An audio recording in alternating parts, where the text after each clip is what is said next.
She didn't buy a treat for herself. Instead, she went to the craft stall.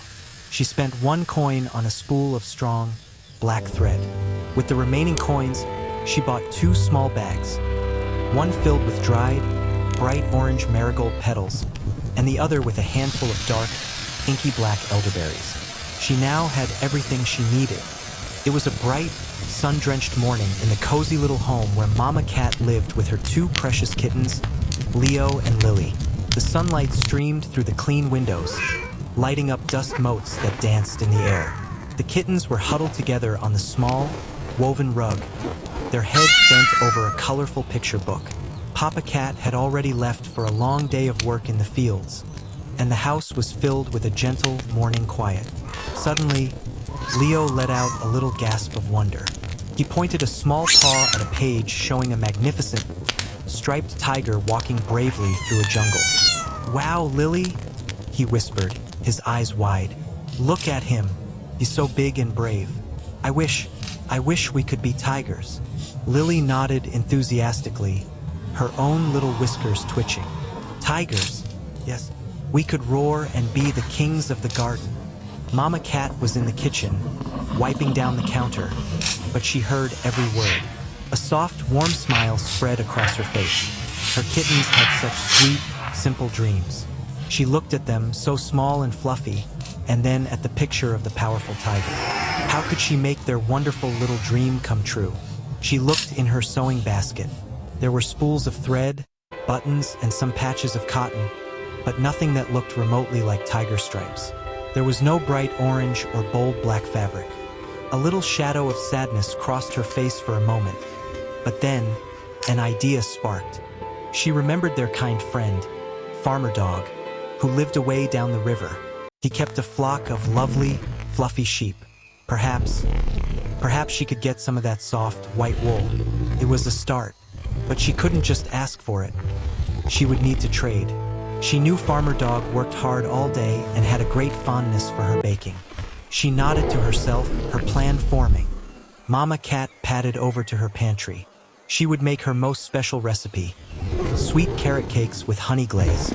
She pulled a basket of fresh, earthy carrots, still dotted with soil from their own little garden patch.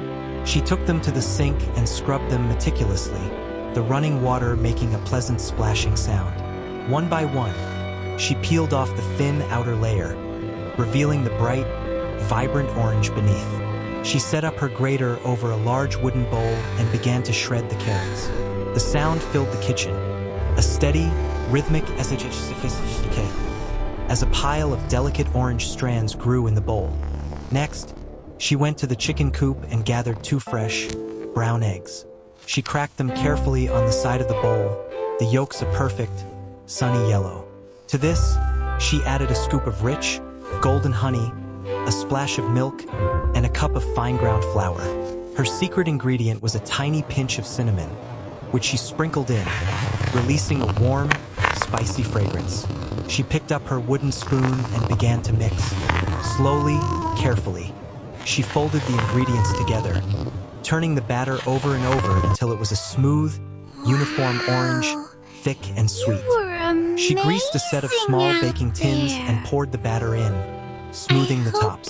She stoked the wood-fired oven, the logs crackling warmly, until it was the perfect temperature. She slid the tins inside and closed the heavy door. While the cakes baked, she decided to make a refreshing drink.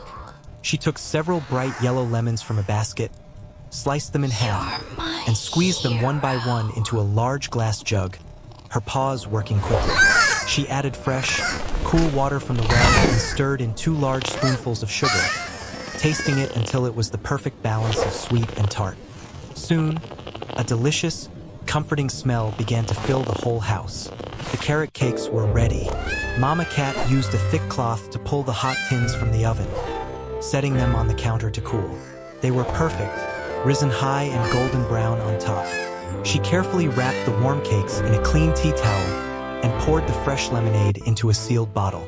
Placing both in the woven basket on the front of her bicycle, she was ready. She kissed Leo and Lily, who were now busy building a tower of blocks, and told them she would be back soon with a surprise. The ride to the farm was long, but beautiful. Mama Cat pedaled steadily, the wheels of her bicycle humming over the smooth, packed earth path. She rode past the sparkling river, where little fish darted just beneath the surface. The wind rustled the leaves in the tall trees overhead, and the air smelled of green grass and wildflowers. She waved to a family of ducks paddling by. The basket with the cakes was heavy, and the sun was warm on her back, but the thought of her kittens' happy faces kept her petals turning. Finally, she saw the white fences of Farmer Dog's property. She rode up the path and found him leaning against a post, wiping his brow. He looked very tired. All around him, a large flock of sheep were grazing, their wool coats looking incredibly thick and heavy in the heat.